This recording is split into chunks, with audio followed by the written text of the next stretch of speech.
Organic materials, things like dust and debris and tornadoes and water, and those things hadn't been solved, and creating those elements in the digital world was extremely difficult. We had to develop our own particle system, and a way of rendering the particles was realistic. In doing anything photoreal, you need to look at the real world around you to see how light bounces off of things or illuminates us, or how cloth bends and how people move and animals move. ILM's stock and trade is photorealism, that we make stuff that you can really believe is real. A lot of painters and a lot of the modelers tend to either fall into what we call the hard surface camp, which are things like planes, spaceships, hardware, and then you've got your organic creature type stuff. What helps me is to go back to real things, to study nature, to see how a feather functions, how it's actually constructed so brilliantly. And if I can take some of that enthusiasm and curiosity, I can bring that into my work.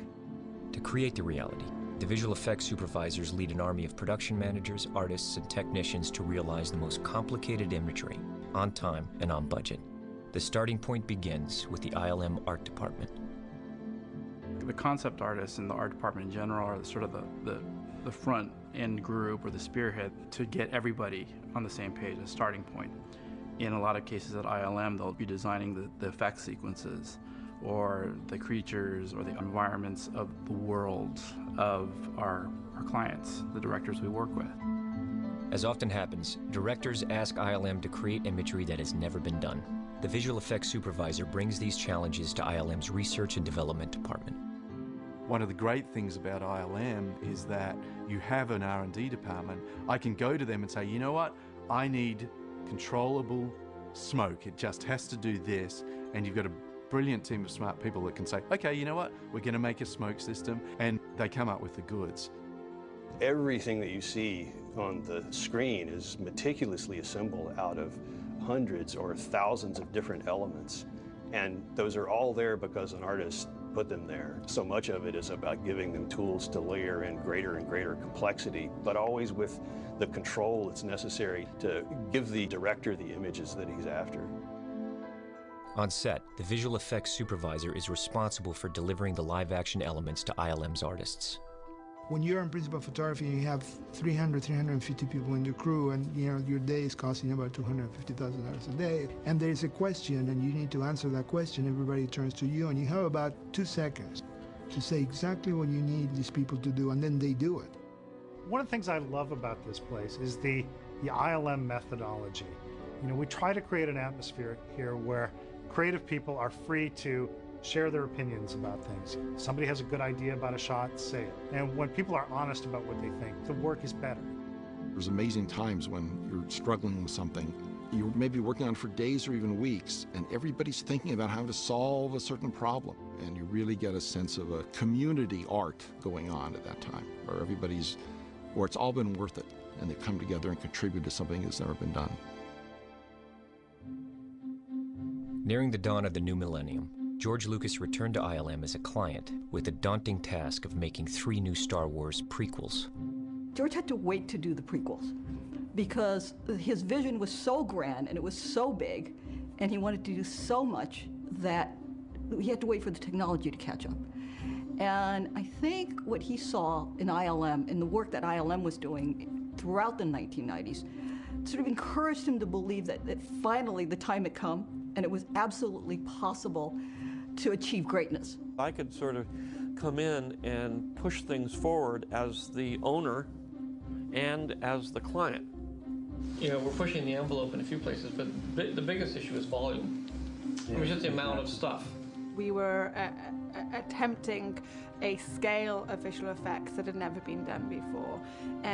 Over 90% of that movie has some sort of visual effect in it. We over doubled the size of our computer graphics department for that movie, as well as the potential change in culture of the company because we were growing so much. So there was the trepidation of, well, have we bitten off more than we can chew, and can we do this? It's not just that we have to do it for this picture, we have to do it for 2 more pictures, and also if this picture works, then everybody else will want it done for their picture. And what are we going to do? We had over 2,000 visual effects shots in it. There were so many aspects of what needed to be depicted that couldn't be done with the tools that we had at the time. It's painful, it's scary, and a lot of things, and you need somebody there to hold your hand and say, look, I'll take the blame. If this doesn't work, I take the blame. And that's why I've always done it on my own movies.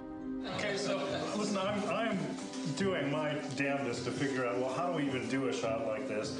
And okay, well, these are the techniques I think are going to be the most bang for the buck. And geez, well, you just have to be able to animate that in 2 weeks. We had very dense scenes with hundreds or thousands of characters in them. We had to do rigid body dynamics, cloth simulations, synthetic terrains. You know, the list of things that we needed to develop new tools for was quite large and intimidating. The real point is how can we manage to change the operating procedures in a way that we can completely revolutionize the way we make movies so that this is all doable. We'd have discussions back and forth in the beginning, you know, the supervisors and myself, and said, no, I want to do this and I want to do that. And they said, well, yeah. And sometimes I'd say, we're going to do it anyway. And they said, no, we can't. And I said, we're going to do this. I know we can do this. What he brought to us was something that had never been sort of accomplished before, and he really pushed us as a company to grow and learn how to create such a large vision.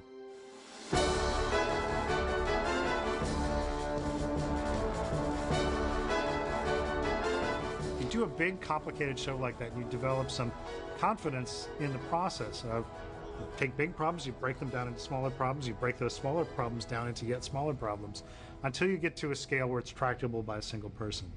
And so when a new big project comes in with some kind of scary, unknown aspect to it, you have to comfort yourself with the fact that, well, we've been doing this for a long time and this process works. It always works. When I was asked to paint Yoda as a computer-generated character, I really remembered what it was like for me when I first saw Yoda on that screen and what Frank Oz had done with him as a character.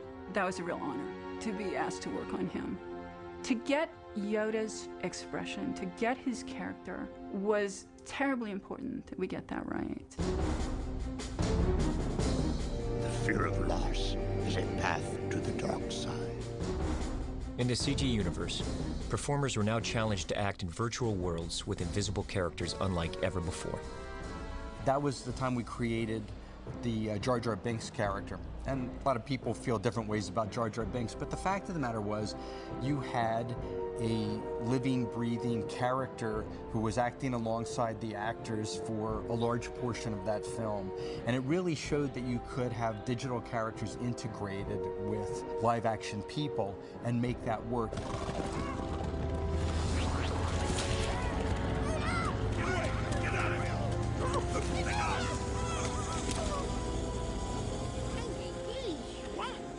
I remember meeting Liam Neeson after he'd done one of the Star Wars movies, and he went, Robin, I don't know anymore. I really don't want to act.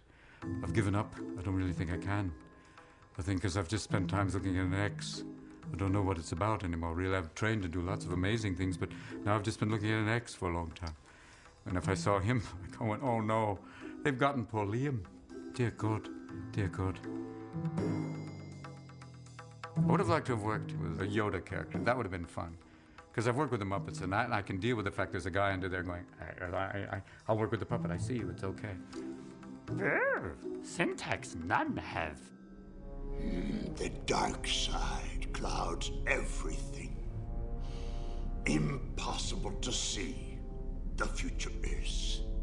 They would bring the puppet in so you could see it and get a visual of how tall he was or where he was going to be. And sometimes I had to walk with him and talk with him, which was kind of new too, because he usually didn't walk and talk. That was a whole bunch of new stuff that they were able to do with him. So I just had to pick a spot and kind of do it.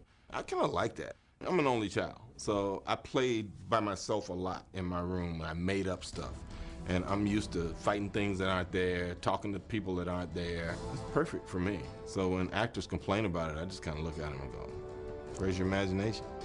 This is the perfect time to do what you want. I was very happy to know that I was part of something that was changing the way people were gonna make, watch, and create film for the rest of the time. The Phantom Menace was released on May 19th, 1999. And became the highest-grossing Star Wars film of all. Its success paved the way for the next two films that were shot completely on digital high-definition cameras, showcasing the most extensive use of virtual characters and environments ever.